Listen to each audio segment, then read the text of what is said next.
Welcome back to another video. If you're new, my name is Leah, and I am all about spending less and creating more and sharing with you how you can do the same thing in your kitchen. This is going into week 3 of our low spend grocery budget challenge, and I wanted to share with you some meals that we made last week with a lot of things that we already had on hand. You can also check out meals from week 1, and that will be down in the description box for you. But now let's get started with this video. So I've got some leftover noodles and the marinara meat sauce. We're going to use that for lasagna, and some leftover lasagna noodles, oven ready. I've got mozzarella, Parmesan, 1 egg. We have some leftover vegetables, cottage cheese, some seasoning. And then I was going to make some homemade dinner rolls and then decided we'll just use these, the ones I've talked about before. Dakota brought home from work one day, so they were free. Let's get started on assembling this. It'll be super easy since everything is already cooked. So I just used about half, and then I creamed it to be more of a smooth consistency. That way you don't have all those bits of cottage cheese. It'll be more smooth.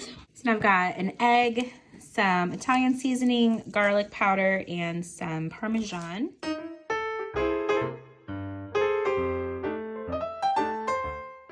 You can, of course, layer this with other vegetables if you'd like. If you don't have a meat sauce, you could use chicken. And then once I have the ricotta and the meat sauce layered, then I put the mozzarella just on the very top.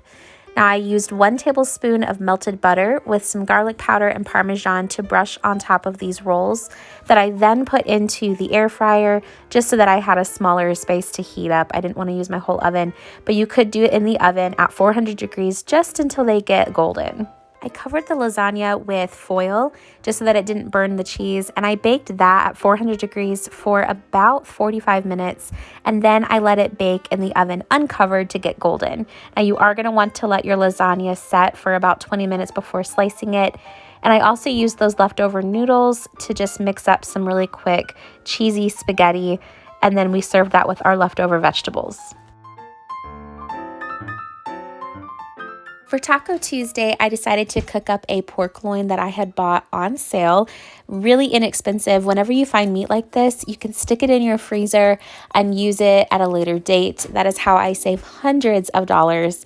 So I decided to put this in my Instant Pot with a cup of water and then some garlic, salt, and pepper. Of course, you could use any seasoning that you prefer, but I put that in there for about an hour until it was tender enough to use. And then I wanted to season it up in a skillet just to help it get a little bit more crispy. That's Dakota's favorite way. So I added a little bit of water and some of our taco seasoning. That way I also have a ton of that pork left over for other items that is not seasoned like taco meat. So that's why I didn't season it with the taco seasoning in the Instant Pot. But we're going to use these tortillas I got on clearance, some more of these white corn tortillas. I have all of the toppings for everyone to make their own version of whatever kind of taco or burrito that they would prefer. I actually made my own crunchy taco shells by putting some of those corn tortillas in the air fryer and letting them get a little bit crispy and then folding them while they were still a little pliable.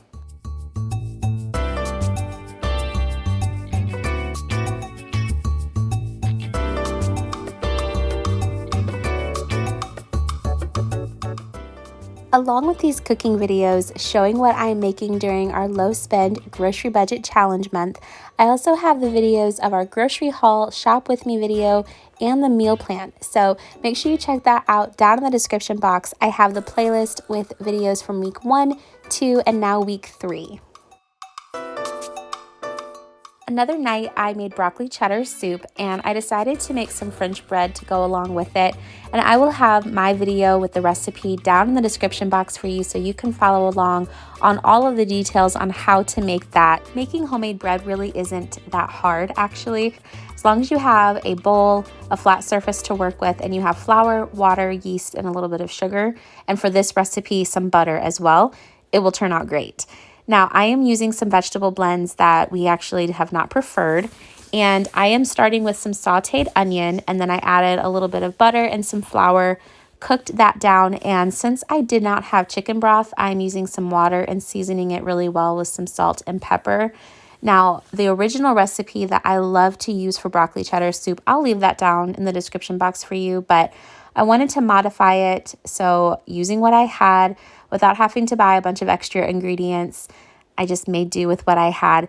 It's not as thick as I wanted. I should have actually done more of a roux, or I could have added some cornstarch slurry to it later.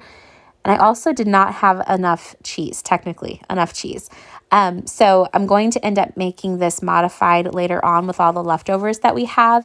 So even though it wasn't exactly what we're used to whenever I make broccoli cheddar soup with the Panera copycat recipe, it still turned out fine and it filled up the bellies. But the next recipe is one of my son's all-time favorites. I am doing meatloaf, and I rarely keep breadcrumbs on hand, but I actually like to crush up about 10 Ritz crackers or saltines and add that with an egg and 1 pound of meat, about a half of an onion chopped up nice and fine, and also some salt and pepper. I also use ketchup, but I don't exactly measure. It's probably about 3 to 4 tablespoons of ketchup.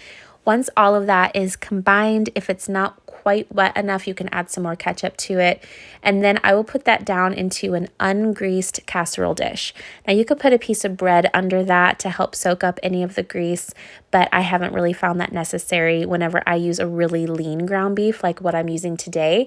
But if you're going to use like a ground chuck, I would suggest something to soak that up. I also made some mashed potatoes and veggies, and then I put together a box to take to somebody who hasn't been feeling well, packed up some of that French bread that we had left over. So hopefully this video gave you some inspiration, and of course, until the next video, I will see you down in the comments.